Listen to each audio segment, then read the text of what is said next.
of the people. Sahara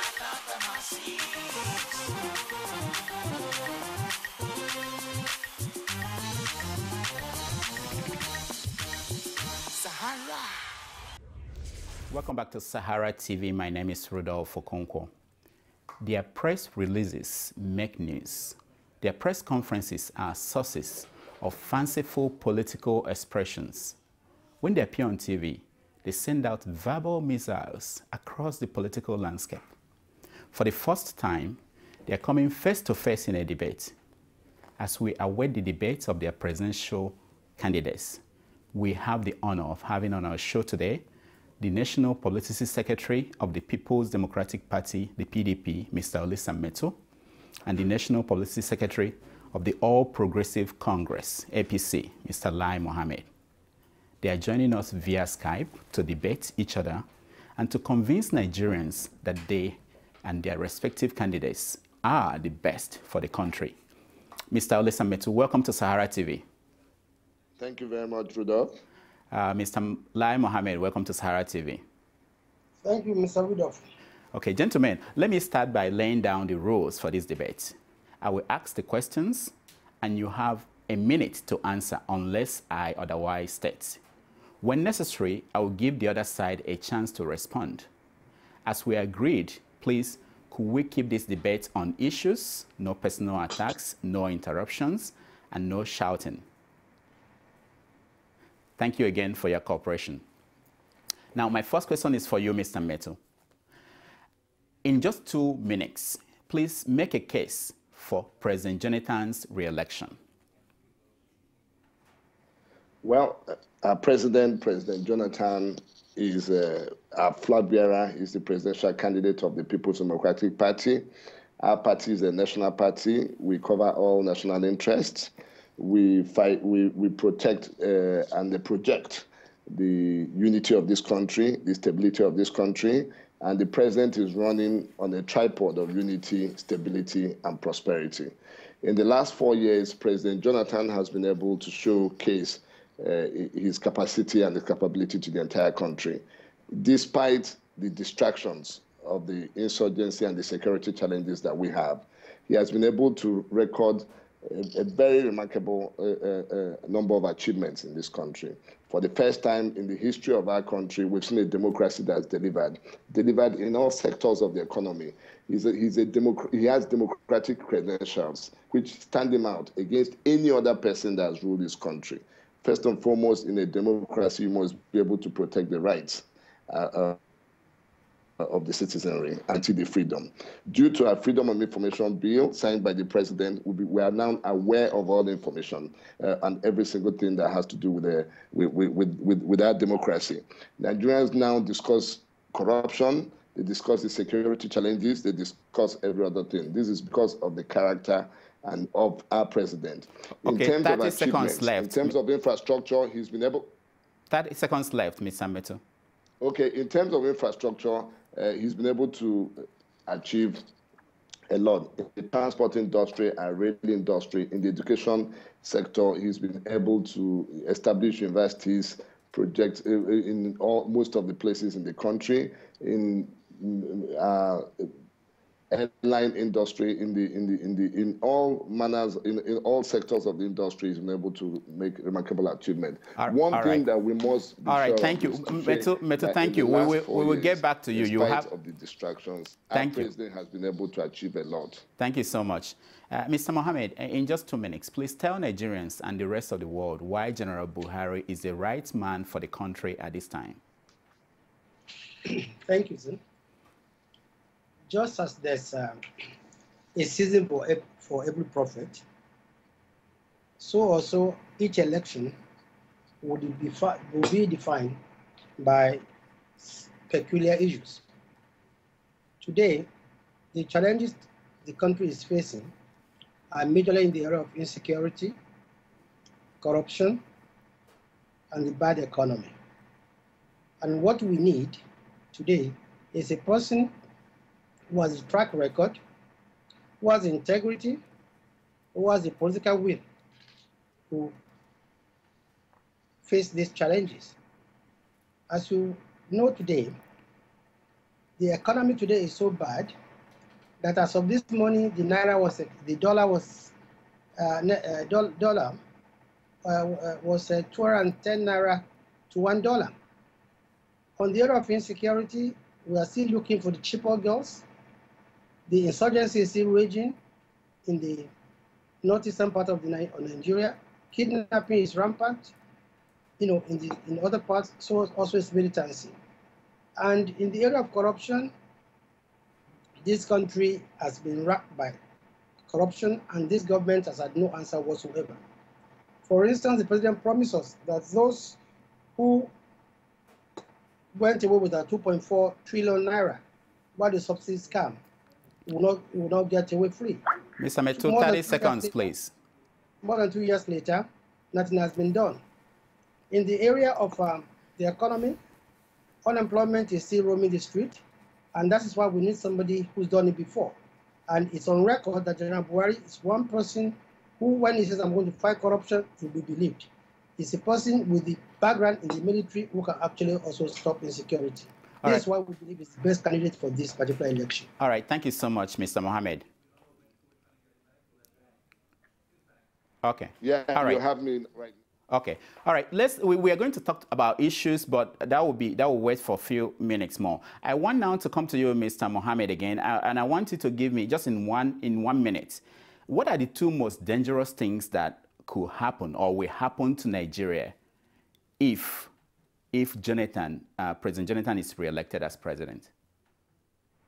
Well, it will be another 6 years of insecurity, another 6 years of massive corruption, another 6 years of, rudderlessness. Okay. Thank you so much. Mr. Metuh, the same question to you. What are the two most dangerous things that will happen if Buhari is elected president of Nigeria? One, it will lead to promotion of ethnic and religious divisions in the country. Secondly, it will lead to promoting ignorance. We, for the first time in 21st century, we're going backwards to have someone who has no knowledge whatsoever in the management of the economy. Someone who is not schooled, who has not developed himself personally, who has no knowledge of any management, who has not managed any enterprise, and has not worked anything. Since he was deposed 30 years ago, he's not had any job that he has done, and no democratic credentials whatsoever. It would be a disaster. It would take our country backwards. Completely. Okay. One more question. I will give each of you a chance to respond to what the other person has been saying. I'm coming to you, Mr. Metuh, again, and I want you to give us two great attributes of General Buhari. General Buhari? Yeah. Attributes of General Buhari. Great attributes. Great attributes. Well, I have to think very hard to remember. But then I must say that Buhari, he frowns a lot, yes, I can say that. Then I can say that he's very good at pretending, projecting what he's not, in terms of his trying to portray himself as someone. But that's not a great attribute. I'm looking for positive. No, I'm saying that he pretends a lot, yeah. Okay. That's what I can remember, yes. All right. Mr. Mohammed, can you give me two great positive attributes? Let me define that, if that's not clear, of President Goodluck Jonathan. I believe he's very humble. And I believe he means well for this country. But he lacks the wherewithal. Okay. Thank you. Thank you so much. Now, Mr. Metuh, you listened to Mohammed's presentation on Buhari. Do you have any response to him about what he presented to the viewers about his candidate? I didn't listen to it. What I listened, you cut me off. Okay. But the midway, the only thing I heard was where he was saying about things that were bad about this country, which is actually what has been happening in this campaign. We've been listening to the opposition stating what they feel is wrong about this country. We have never heard the opposition saying what they will do or offer their policies and their programs for this country. We've not heard them say that. So I didn't hear him say that. All I heard was his criticisms of the situation right now, not his options, alternatives to our programs. No, I've not heard. I didn't hear him state alternatives to our programs and our policies. Okay, Mr. Mohammed. Yes, please. The same question. What's your response to Mr. Metuh? About his presentation. He talked about Jonathan, why Jonathan is the ideal candidate, and what he just said about your campaign, that your campaign is basically talking about what is wrong about the country and not what you are going to do. Well, I think when you come to ask me precisely what our manifesto is, I think I will let you know. But as for Mr. Metuh's characterization of the president, things are clear. Mr. President has been in control of this country in the last 6 years. When he took over 6 years ago, not one single kilometer of our land was occupied. When he came to power, when he became president 6 years ago, corruption was not like this. When he came to power 6 years ago, our economy was quite buoyant. What we are saying is that after 6 years, he has not been able to convince Nigerians that he can do better if given the chance for another 4 years. For instance, in his campaign, he says we shall fight corruption, give us more time in the next, when next time we win elections. Now we're saying, look at the issue of security, of insecurity. We have over 200 girls missing. Mr. President does not tell us where they are or what they are going to do. Rather, on the 17th of November, or October really, Mr. President fooled everybody saying that they had reached a truce. Okay, Mohammed, Mr. Mohammed, you're out of time. But I'll get back. We're going to get to the issues, specific issues. But I'm happy that you get a chance to respond. Let me come to you, Metuh, and let's talk about some of the achievements of the president. Now, in 2013, OPEC stated that Nigeria earned $84 billion from oil revenue alone. And in the last 5 years, using government figures, economists determined that Nigeria's total crude oil sale came to about $470 billion. Now the government of Abacha, Abdulsalami, Obasanjo, and Yar'Adua, together, they earned $594 billion in 14 years. That is after you adjust to inflation. Now, my question for you, Mr. Metuh, is when you talk about the achievements of the president, should we be impressed considering the resources that are at his disposal? Yes, we should be impressed. Maybe because of the resources that we have we've earned. That is why we met less than 10,000 roads in our network, and we've been able to multiply it to over 25,000 roads in the federal highway that's been done. Maybe because we've earned a lot of money is why for the first time in over 30 years, we now have railway and rails running in the country, and people using railway to go from one zone to the other or from one extreme to the other. Maybe because of the fact that we've earned money is why we've been able to establish 14 universities in the country, 9 of them in the north. Maybe it's because of the fact that we've earned money that we've been able to stabilize democracy. We've been able to finance and fund elections, credible elections for the first time in the history of our democracy.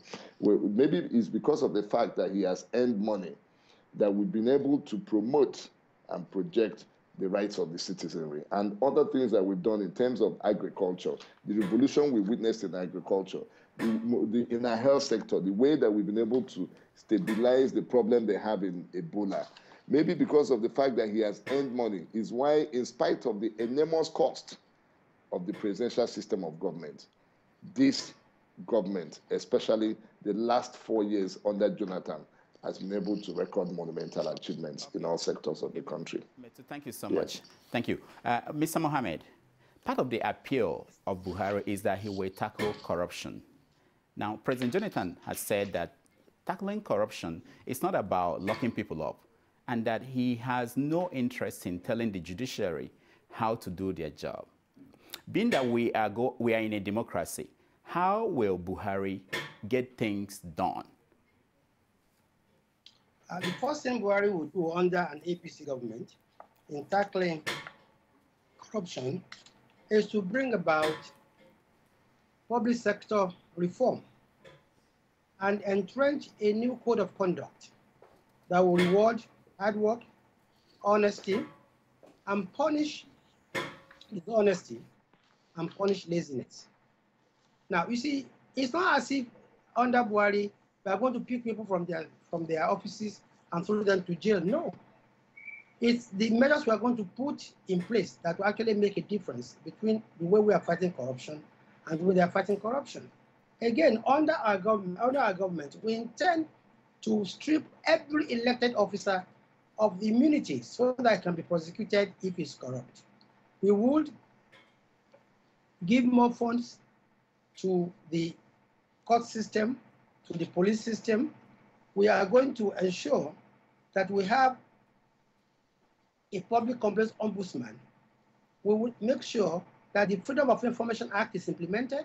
We will ensure that every contract above 10 million naira at the local government level and 100 million naira at the state and federal level, that the minutes of meetings at which such contracts are awarded are published and known to the people.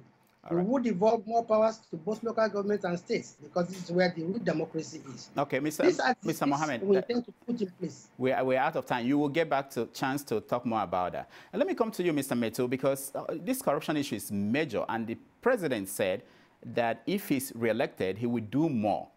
My question is, what more does he want to do, and why was he not able to do it in the last 4 years? Now, I'll answer you, but is it okay if I make a comment on what my colleague just said? Just answer, then I'll give you two of you a chance to respond to each other. No, because okay. I'm wondering whether he's aware that there's division of there's separation of powers. Because some of the things that he said that Buhari would do if ever he becomes the president is not what lies with the executive arm of the government. So I'm really confused here. But then you're talking about corruption. In terms of corruption, we first of all, the PDP as a party, our government, we've been able to establish bodies to fight corruption, the AFCC, the ICPC. Now, you must understand that unlike our opponent who thinks that he has the instrument of investigation, of prosecution, of everything to himself as president of this country. No, our own is to establish the platform, to make sure that we establish the system in place. That's what the president meant when he said, technically, to establish the laws and the procedures. You see, when you have e-payment, when you have when we have BPE, when you have a lot of things in place, corruption will come down. Corruption is being discussed now because of freedom of information bill that's been signed. I wonder which other one they want to sign. So there's a clear separation between investigating that crime, when you report a crime, the investigation of that crime, and the prosecution of that crime. Okay. Corruption is something that has been embedded. Okay. But because we are now bringing the wrath from under table because of the information bill, everybody is now aware of the rot in the system. Okay, Mr. What happens is that we need a reorientation of the values. We need to cure our people of value system, of the values. Okay, Mr. Metuh, I have to stop you there. Mohammed, I'll give you the chance to respond. Well, like Ryan said, you see, the problem with this present administration is that, see, no corrupt government can fight corruption. When you are surrounded by corrupt officials and you do not have the political will to fight corruption, you are going to fail. A couple of months ago, a minister in this government a ministry under him advertised for young men and women to come and apply for jobs. Money was collected from them. They were packed like cows into various stadia. There was a stampede. About a dozen people died. Today, the same minister is sitting put in the same ministry, and neither has the money been refunded. The former central bank governor spoke about a $20 billion missing. The federal government said, no, it is 12 billion. And they went ahead and said that they're going to set up a forensic audit of this missing money. We've been asking the government to make clear and let us know where this money is. Then there's 2.4 billion. Okay. Mr. Mohammed, let's stop it here. Let's stop here. Let me go to Metuh and let Metuh answer you. Metuh, what is your answer to these issues? Especially, why is it that we don't have the reports? That if you're talking about anti-corruption, you need to surround yourself with people. You don't need to surround yourself with people that are corrupt. I totally agree with Lai Mohammed here, and that's why I'm completely at a loss as to how the presidential candidate of the APC surrounds himself with a lot of people that I think personify corruption. If you permit, I can name them. But I see the leader of his party, I see some of the people that are financing him, I see some of the people that are around him, and I wonder how he can be talking about integrity, how he can be talking about fighting corruption when he has a lot of people that are corrupt. So I think what Mr. Mohammed should do is to try and address their personal problems. Now, to the issue of the immigration, that has been addressed by Mr. President himself. The minister apologized about the process. What happens in our country is that if there's a plane crash, people immediately expect the minister to be punished or to be removed from office. It doesn't happen any other place in this country. There was a problem, there was a procedure. What really happened? Who was responsible? What happened in the stadium? Who was responsible? Was it the minister? Was it the ministry official? Was it the parastatal on their own, the immigration? Who exactly was? Mohammed cannot come to national TV and be discussing what he's not aware of. He just said that the investigation has not been made public.